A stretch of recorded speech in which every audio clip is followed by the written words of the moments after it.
J'espère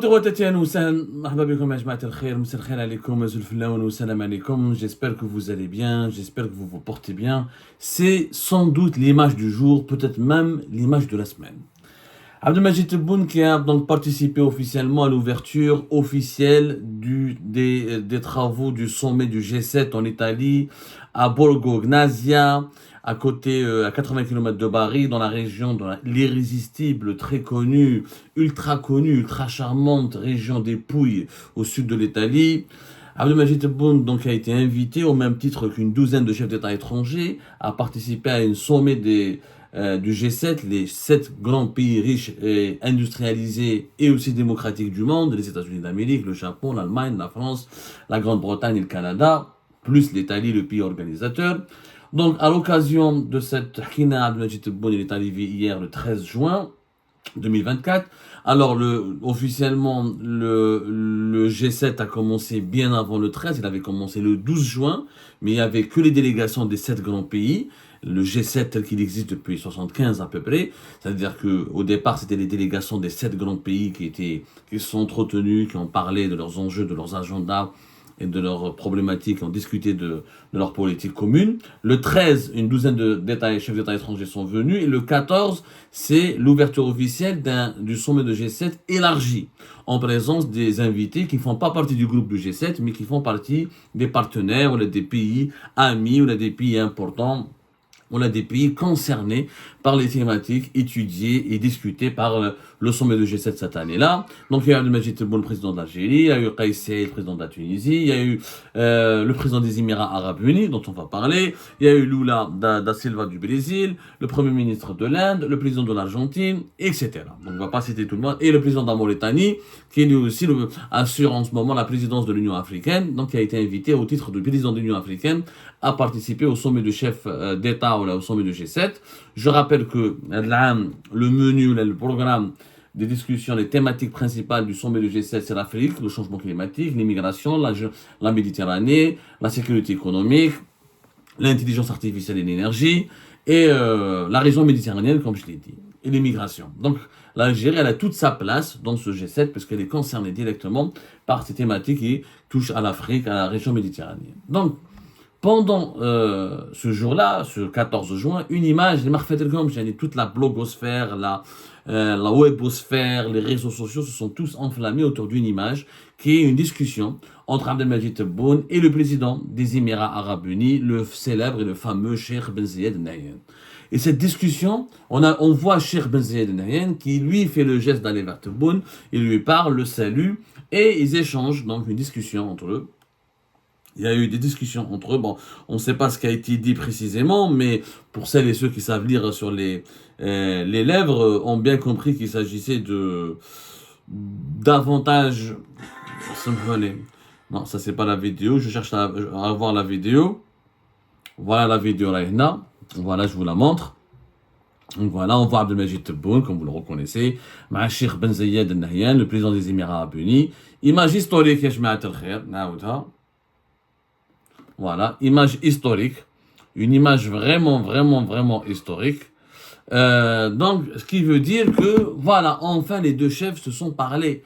Enfin, le président des Émirats Arabes Unis et le président algérien, après donc plusieurs mois, voire 2 années de tensions politiques, de graves accusations lancées par l'Algérie, on voit donc les deux chefs d'État qui se parlent le plus normalement du monde, qui échangent d'après ce que je peux comprendre, hein, d'après ce que je ne lis pas parfaitement sur les lèvres, mais j'ai imaginé qu'il s'agissait plus de séquences totalement formelles, des salam alek. Donc il n'y a pas une entrevue.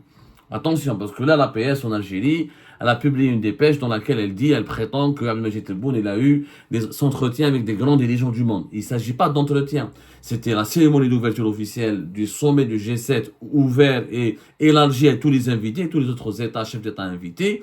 Donc, ce n'était pas des entretiens. Les entretiens, c'est quand deux personnes se rencontrent en aparté. Abdelmajid Tebboune, il a eu une entrevue avec Macron, avec le président du Kenya. Il a aussi eu un entretien ou une entrevue avec le président de la Mauritanie qui assure en ce moment comme la présidence tournante de l'Union africaine, mais il n'a pas eu un entretien. Un entretien, ça veut dire que c'est une rencontre bilatérale en privé. Là, il s'agit de la table ronde dans le complexe qui a abrité les travaux du sommet du G7. Et c'est là où Al-Majid Tebboune a rencontré les autres participants, qui sont les autres chefs d'État des pays membres du composant du G7 et des pays invités comme les Émirats arabes unis. Donc ils se sont croisés. Donc c'est un pur hasard, ça n'a pas été organisé. Un entretien, ça veut dire que ça a été organisé, orchestré, négocié entre les deux États respectifs. Ce n'est pas le cas. Donc c'est une rencontre totalement fortuite, et on voit que Cheikh Ben Zayed Nahyan a souri, était souriant, était aimable, affable, et on voit que Tebboune lui aussi il était aimable et affable, et tant mieux, c'est une image qui nous rassure à la fois et qui nous inquiète, parce que Alech, finalement cette image le canne réellement quand on voit toutes les graves accusations portées depuis 2 ans par le régime algérien, ensuite depuis une année par Abdelmajid Tebboune en personne, des accusations portées contre les Émirats arabes unis. Et à la fin, on voit des discussions. Cette image, elle incarne l'hypocrisie de la politique. La grande hypocrisie des politiques. C'est une grande hypocrisie. C'est-à-dire, tu reproches aux Émirats tout et n'importe quoi. Tu leur reproches d'être le diable en personne, d'être l'allié des Israéliens, ceux qui financent le lobby israélien dans la région d'Afrique du Nord au Maghreb. Les Émirats financent le Maroc, ils sont en train de donner des armes au Maroc, ils veulent entraîner, provoquer une guerre entre l'Algérie et le Maroc. Ce qui a été dit sur le rôle diabolique et machiavélique des Émirats arabes unis dans la région n'a pas été dit nulle part au monde. Et à la fin, on croise, quand le président algérien croise le chef d'État émirati, le premier président, le cheikh, le fameux cheikh, le diable en personne, parce que la presse algérienne, il faut voir ce qu'elle a dit de Mohamed Ben Zayed Nahyan. Il a été décrit comme étant un diable, mais un véritable diable, pire que les sionistes, pire que le Makhzen du Maroc, pire que tous les régimes honnis de la terre. Et à la fin, Tebboune lui sourit, lui serre la main, tranquille. C'est de grande hypocrisie. Moi, j'aurais aimé que les deux chefs d'État se rencontrent et s'expliquent. L'heure de l'explication s'impose entre Abu Dhabi et Alger. Il faut que les deux chefs d'État s'expliquent. C'est complètement triste, cette image, pour moi, elle n'est pas... j'aurais pu le dire, c'est une image rassurante entre deux pays arabes frères, et c'est bien, il faut tourner la page des tensions, il faut surmonter les incompréhensions et les malentendus, mais on ne peut pas tourner la page des tensions, on ne peut pas tourner la page des malentendus, on ne peut rien faire tant qu'il n'y a pas de sincérité, tant qu'il n'y a pas une démarche constructive, tant qu'il n'y a pas une grande explication entre les autorités des deux pays, pour que les autorités des deux pays nous expliquent précisément qu'est-ce qui a été dit, qu'est-ce qui se dit, et pourquoi, et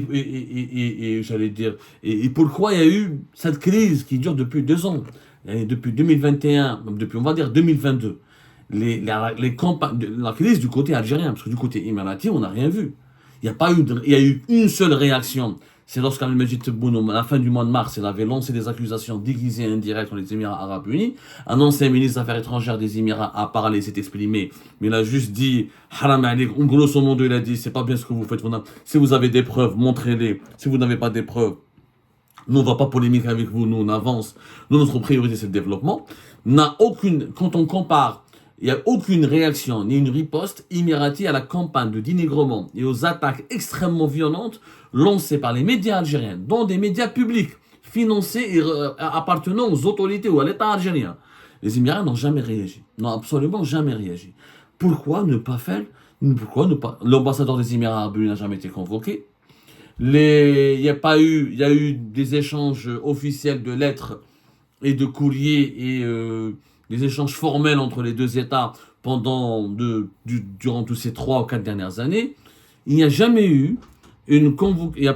Le président algérien n'a jamais provoqué une réunion, n'a jamais provoqué n'a jamais invité son homologue émirati à s'expliquer définitivement. L'Algérie n'a jamais officiellement posé sur la table les sujets de divergence qui l'opposent aux Émirats. Il y a eu l'État algérien a toujours réagi uniquement par médias interposés. Il y a eu 2 occasions, un haut conseil de sécurité, on va rappeler la chronologie des événements, il y a eu une interview du chef de l'État, le président Al-Majid Tebboune, où il y a eu des accusations contre les Émirats, mais sans nommer les Émirats. Ça restait des accusations insidieuses, comment dire, indirectes, des non-dits. Voilà. C'était des accusations non dites. Indirect, franchement, on est dans la sournoiserie. c'est pas bien. L'État algérien, l'Algérie n'est pas n'importe quoi. C'est une nation importante, c'est un pays important sur l'échiquier mondial, c'est un pivot de la région, de l'Afrique du Nord et du Moyen-Orient, et c'est un pivot de la région méditerranéenne. On aurait dû, on aurait pu directement demander des explications et régler ce problème avec un dialogue franc et direct, avec les Émirats arabes unis. À la fin, tout ça, finalement, quand Tebboune rencontre le cheikh, le maître d'Abu Dhabi, comme on l'appelle, le cheikh Mohammed Ben Zayed Al Nahyan, des salam alek et un sourire. C'est l'hypocrisie politique. Hadi l'hypocrisie politique. On ne construit pas un grand pays sur la base de l'hypocrisie. Il y a un problème avec les Émirats, il est là-bas, le cheikh Ben Zayed Al Nahyan. Donc, que Tebboune demande une entrevue avec lui, qu'il le rencontre en aparté, qu'il s'explique avec lui, qu'il lui propose des solutions, qu'on identifie d'abord les problèmes et qu'on leur cherche ensuite des solutions, c'est tout. Alors je rappelle la chronologie des événements. Pour marquer pourquoi cette image, au lieu de nous rassurer, elle devrait nous inquiéter. Elle nous inquiète réellement parce que franchement, elle illustre parfaitement l'hypocrisie de la politique, notamment à cette échelle entre deux États importants qui sont les Émirats arabes unis et l'Algérie. C'est une hypocrisie complètement futile et inutile. Pourquoi? Je vous rappelle que, attaquons quelques événements. Le 20 juin 2023, la chaîne privée Nahar a annoncé l'expulsion de l'ambassadeur des Émirats arabes unis parce que 4 espions ont été arrêtés et qui opèrent pour le compte du Mossad et qui sont payés par les Émirats arabes unis. Démenti officiel du ministère des Affaires étrangères, démenti officiel de l'État algérien, et à l'époque le ministre de la Communication, Mohamed Bouslimani, va sauter à cause de cette affaire. Bizarrement, la chaîne Nahar n'a pas été sanctionnée, aucun de ses responsables n'a été mis en prison, on lui a jamais réclamé des comptes, on l'a jamais jugé. Et on sait tous que Nahar n'a pas balancé ce scoop, ou là, ce faux scoop, ou là, cette information comme ça de son propre chef.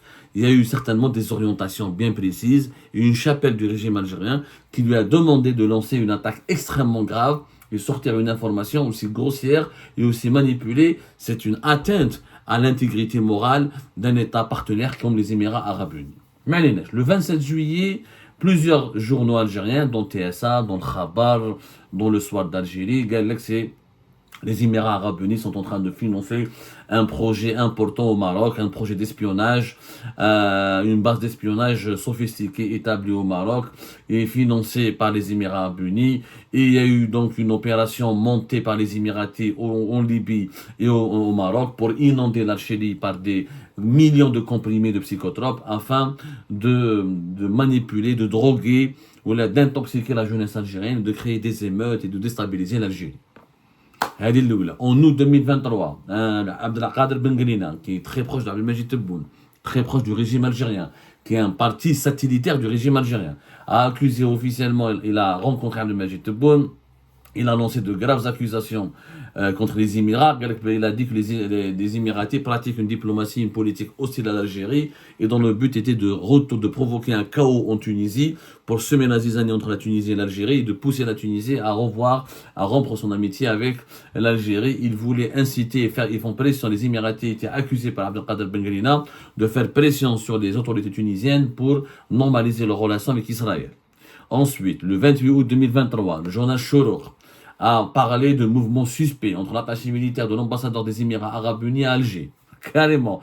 Un colonel émirati qui est l'attaché militaire, il rencontre des collègues européens à Alger, il leur parle d'un scénario de guerre entre l'Algérie et le Maroc et que l'Europe et que les pays occidentaux doivent appuyer le Maroc et ses efforts contre une agression algérienne. Bizarre. Même bad. Regardez la chronologie des graves accusations. Bien sûr, les journalistes, ils n'ont pas écrit ça. Ça ne sort pas de leur imaginaire. Ce sont clairs des articles commandés. Ce sont des attaques téléguidées. Ce sont des attaques rédigées dans des laboratoires du régime algérien et dont les articles ont été faxés, adressés aux rédactions de ces médias algériens qui les ont publiés tels quels. C'est une opération de lobbying. On appelle ça une opération de manipulation de l'opinion publique. On appelle ça une opération de désinformation parce qu'il n'y a jamais une seule preuve n'a été présentée. Quand tu accuses contre la presse d'un pays la presse nationale d'un pays accuse l'attaché militaire d'un pays, de l'ambassade d'un pays étranger de comploter contre la sécurité nationale et de manœuvrer contre la sécurité nationale du pays dans lequel il travaille, ou là dans lequel il est hôte, ou là dans le pays qu'il accueille, normalement, pour moins que ça, il y a une crise diplomatique, il y a convocation des 12 ambassadeurs, il y a une remise en cause des relations diplomatiques bilatérales. Ça c'est rien. Le 5 octobre, le soir d'Algérie, il a accusé, il a sorti un autre article où il accuse les Émirats Arabes Unis d'être à l'origine de l'exclusion de l'Algérie du club des BRICS, puisque l'Algérie n'avait pas été retenue parmi les membres du BRICS lors du sommet, le sommet des pays BRICS au Johannesburg, en Afrique du Sud, à la fin du mois août 2023. Le 1er novembre, Al-Khabar, encore un autre journal algérien, les Émirats ont fait appel au Maroc, ils sont en train d'essayer de déployer dans la bande du Sahel des opérations, il faut recruter 5750 mercenaires et 1150 mercenaires appartenant au renseignement marocain pour développer à la frontière de l'Algérie avec les pays du Sahel des nouvelles cellules de groupes terroristes appartenant ou connectés ou relevant de Daesh. Incroyable. Mais le 20 novembre, Al-Khabar, Abu Dhabi aurait convenu avec Tel Aviv d'envoyer 7 officiers du service de renseignement israélien, le Shin Bet, pour les employer au sein des services de sécurité émiratis. Ouais, dans les histoires. Le 11 décembre, Louisa Hannoun, elle sort de son silence à la suite d'une rencontre avec Abdelmajid Tebboune. Il y a un lance de graves accusations contre les Émirats où elle accuse les Émiratis de financer le Maroc et de financer sa politique hostile, la politique marocaine hostile à l'Algérie et de vouloir provoquer une guerre contre l'Algérie et le Maroc. Mais ce pays est dangereux, elle a assimilé les Émirats à Israël et c'était juste après une rencontre avec Tebboune où elle a confirmé que Tebboune lui a assuré qu'il était au courant, qu'il était conscient du danger du lobbying, du danger des manœuvres opérées par les Émirats Arabes Unis contre l'Algérie. Le 12 décembre, cette fois-ci, c'est la radio algérienne, une radio publique financée par l'État, qui accuse les Émirats Arabes Unis de vouloir lancer des campagnes de déstabilisation à l'encontre du Mali et du Niger en impliquant l'Algérie. Ils voulaient, c'était 15 millions d'euros qui ont été débloqués par les Émirats Arabes Unis pour financer au profit du Maroc, au Mali et au Niger, une opération de déstabilisation de l'Algérie afin de retourner les élites dirigeantes nigériennes et maliennes contre l'Algérie. Alors, le 10 janvier 2024, le Haut Conseil de sécurité nationale en Algérie, il a dénoncé des agissements hostiles à l'encontre de l'Algérie émanant d'un pays arabe frère. Ce pays arabe frère n'a jamais été précisé, n'a jamais été déterminé, son identité n'a jamais été dévoilé, n'a jamais été précisé. Mais tout le monde a compris que le Haut Conseil de sécurité, qui est l'organe supérieur en Algérie, c'est un conseil de guerre qui regroupe tous les généraux les plus importants de l'armée, des services de renseignement et des services de sécurité, qui est présidé par les membres les plus éminents du gouvernement algérien et par Abdelmajid Tebboune. Tout le monde a compris que le Haut Conseil de sécurité en Algérie visait les Émirats Arabes Unis.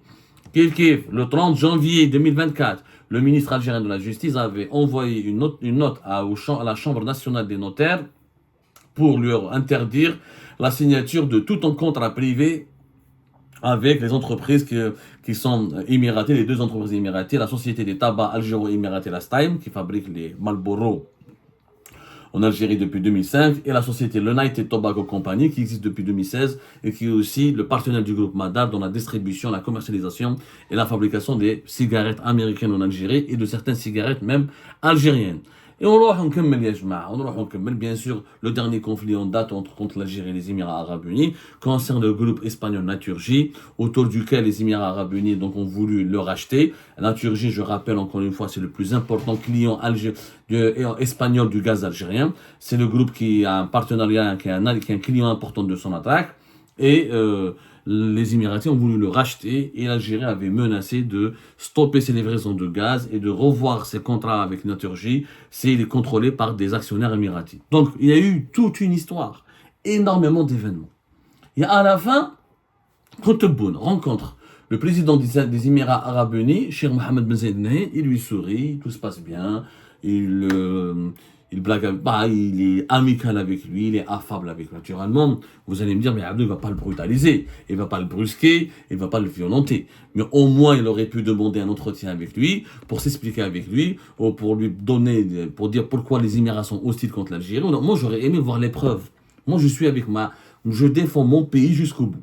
Et je lutterai, je suis prêt à me sacrifier pour la sécurité nationale de l'Algérie qui est mon pays.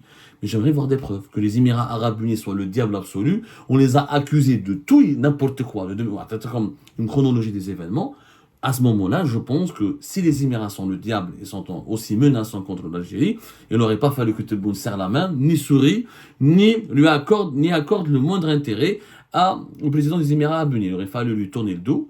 Et après, le président algérien, libre à lui, il aurait pu communiquer là-dessus, il aurait pu demander un entretien avec son homologue émirati pour manifester sa colère, son désaccord ou sa désapprobation de cette politique hostile menée par les Émirats Arabes Unis. Mais finalement, il n'en est rien. Toute cette histoire a fini par des salam alek et un sourire. Et voilà, je suis prêt à vous remettre comme les images. Les images parlent d'elles-mêmes, comme si rien n'était. Voilà, hamlik les images. Voilà. Hamid Hadrou, etc. Normal, ça va, la baisse, alhamdoulilah, tout va bien, il n'y a pas de problème, on est amis.